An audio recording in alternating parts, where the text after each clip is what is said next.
Hi hello friends, இன்றைக்கி நம்ம ஒரு சூப்பரான ரெசிபி செய்யலாம். வாங்க பார்க்கலாம். பருப்பு அரைத்து வைத்த குழம்பு எப்படி செய்யறதுன்னு பார்க்கலாம் வாங்க friends. This video sponsored by SBO Digital Marketing. Join SBO Digital Marketing work from home opportunity.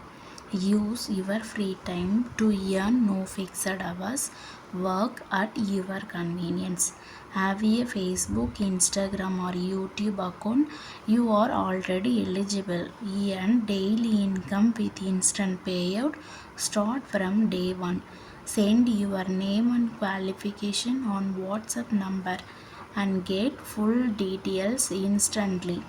Skip பண்ணாதீங்க. பெரிய தப்பு. தினம் 300 ரூபாய் சம்பாதிக்க அரிய வாய்ப்பு. இன்ஸ்டாகிராம், ஃபேஸ்புக் பயன்படுத்த தெரிந்தால் போதும். Content post and content publishing மூலமா தினம் 300 ரூபாய் சம்பாதிக்கலாம். இந்த வேலை செய்ய 5 நிமிடம் போதும். Work training support, group communication support, all language customer live chat support, முக்கியமா சொந்தமா ஒரு பிசினஸ் ஸ்டார்ட் பண்ற அளவுக்கு உங்களால கற்றுக்கொள்ளவும் முடியும், சம்பாதிக்கவும் முடியும். இந்த வேலை வாய்ப்பு வழங்குவது 5 வருடத்திற்கு மேல ரன் ஆகிட்டு இருக்க நம்ம தமிழ்நாட்டு company school of business organisation private limited. மேலும் விவரங்களுக்கு டிஸ்கிரிப்ஷன்ல கொடுத்திருக்க நம்பருக்கு வாட்ஸ்அப் பண்ணுங்க. முதல்ல இப்போ பார்த்தீங்கன்னா ஒரு டம்ளர் அளவு துவரம் பருப்பை எடுத்து நல்லா வாஷ் பண்ணிவிட்டு ஊற வச்சுக்கோங்க. ஒரு 10 மினிட்ஸ் நல்லா ஊறி வரட்டும். அதுக்கப்புறம் நம்ம ஒரு மிக்ஸி பவுலில் பார்த்திங்கன்னா ஒரு 2 இல்லை 3 தக்காளி கட் பண்ணி சேர்த்துக்கோங்க. அதோட ஒரு 4-5 பல் பூண்டும் புளி கொஞ்சமாக ஊற வச்சு சேர்த்து எடுத்துக்கலாம். இது எல்லாமே நல்லா ஃபஸ்ட்டு நல்லா கிரைண்ட் பண்ணி எடுத்துட்டு அதுக்கப்புறமா பருப்பு ஊறி வந்ததுக்கப்புறம் அதோட தக்காளியெல்லாம் அரைச்சோம் இல்லையா, அதோட சேர்த்து நல்லா அரைச்சி எடுத்துக்கோங்க. இதெல்லாம் நல்லா அரைச்சி எடுத்துக்கினதும் நம்ம தனியாக ஒரு பேன் வச்சு அதில் தேவையான அளவு ஆயில் சேர்த்துக்கோங்க.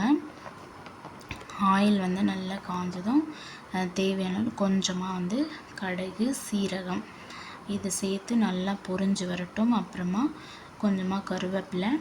இதுக்கு காரத்துக்கு பச்சை மிளகாய் தான் நான் சேர்த்துருக்கேன். உங்களுக்கு தேவையான அளவு சேர்த்துக்கோங்க. ஆனியன் இதெல்லாம் கட் பண்ணி சேர்த்து நல்லா ஃப்ரை பண்ணி விடுங்க. ஆனியன் நல்லா ஃப்ரை ஆனதுக்கப்புறமா நம்ம அரைச்சி வச்சுருக்கோம் இல்லையா, அந்த மசாலா இதோட சேர்த்து ஆட் பண்ணிக்கோங்க.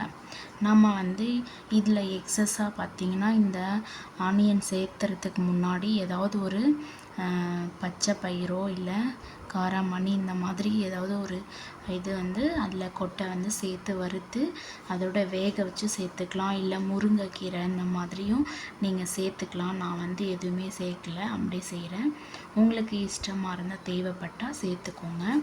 காரத்துக்கு பார்த்திங்கன்னா லைட்டாக மிளகாத்தூள் வேணும்னா சேர்த்துக்கோங்க. நான் எக்ஸ்ட்ரா வேணுன்றதுக்காக கொஞ்சம் போட்டிருக்கேன். அப்புறம் மஞ்சத்தூள், சால்ட் இதெல்லாம் போட்டு நல்லா கொதிக்க விடுங்க. இதை நல்லா கலக்கிட்டே இருக்கணும். அப்போ தான் அடி பிடிக்காமல் இருக்கும். இது களி சாதத்துக்கெல்லாம் ரொம்ப டேஸ்ட்டாக இருக்கும். நீங்களும் இதே போல் செஞ்சு சாப்பிட்டு சொல்லுங்கள், எப்படி இருக்குன்னு கமெண்ட் பண்ணி சொல்லுங்கள். லைக் பண்ணிவிட்டு சப்ஸ்கிரைப் பண்ணிக்கோங்க. தேங்க்யூ ஃபார் வாட்சிங்.